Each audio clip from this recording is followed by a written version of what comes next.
Police নিয়ে এসছেন, পুলিশের বিএনএস, এটা অনলাইনে আপনার লাইভেই আছে, বিএনএস আর আইপিসির উনি ঊর্ধ্বে বা ওনার বাইরে।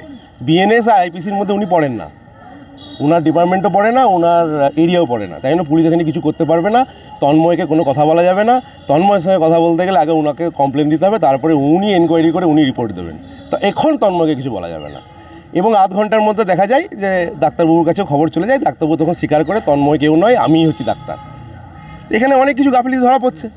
অকারণে তো আমরা আজ পর্যন্ত আপনাদের ক্যামেরাতে কোথাও তো দেখেননি যে আমাদের এনজিও ছেলেরা অশান্তি করছে। আর আমাদের কি দায়িত্ব?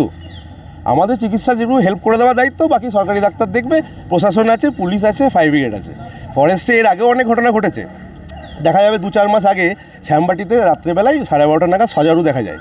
সেই সজারুটা 3টে অবধি শ্যামবাটি ক্যানেল অফিসের সামনে ঘুরে বেড়ায় এবং পাবলিক ওটাকে মানে অনেক অন্যভাবে নেয়। কেউ পায়ে লাত দিচ্ছিল, কেউ হাত ধরার চেষ্টা করছিল, ধরতে পারেনি। আমাদের এনজিওর লোকেরা হাত দেয়নি, সিকিওর করে রেখেছিল যাতে কোনো পাবলিক ওকে ক্ষতি না করে। ফরেস্ট কিন্তু 3টের সময় রাত্রিবেলায় ওকে রেস্কিউ করে। 12টা থেকে 3টে মাত্র 350 মিটার দূরে ফরেস্ট থেকে একটা সজরু রাতেবেলায় ঘুরে বেড়াচ্ছে।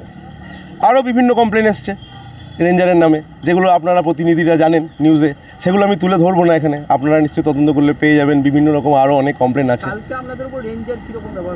দুর্ব্যবহার করেছে, প্রচণ্ড দুর্ব্যবহার করেছে। মহিলারা ছিলেন, ওদের সঙ্গেও দুর্ব্যবহার করেছেন, পুলিশের সঙ্গেও করেছেন, পুলিশকেও হুমকি দিয়েছে আপনাদের আইপিসি বিএনএসের ঊর্ধ্বে আমি বা ওনার আন্ডারে পড়েন না।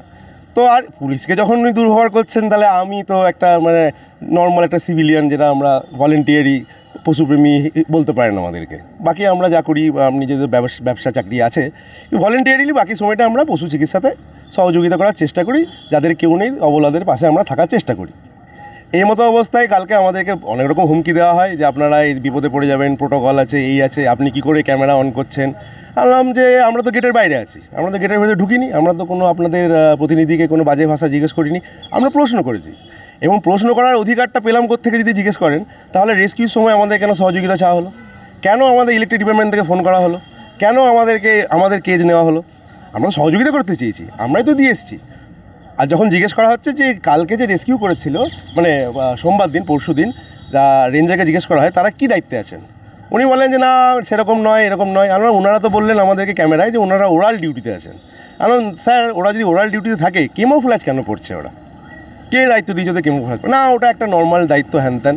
আমরা আপনাদের তো এই গুরুপদবাবুকে তো দেখিনি, তন্ময় ভেটেরিনারি যে আছে আপনাদের সরকার, তন্ময় সরকার, তাকে তো করে রেস্কিউর সময় দেখলাম না, দেবার সময় করে দেখলাম না।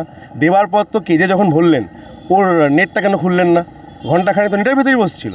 হনুমানটা তো কোনো দোষ ছিল না, ও একটা ট্রান্সফরমারে ভুল করে হয়েছিল, শর্ট সার্কিট হয়েছে, পায়ে লেগেছে।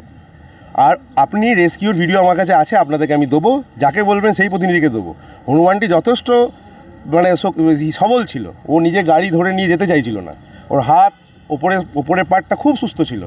পায়ে লেগেছে, কদিন হয়তো প্রবলেম হলেও জঙ্গলে থাকতে পারতো, গাছে উঠতে পারছিল না।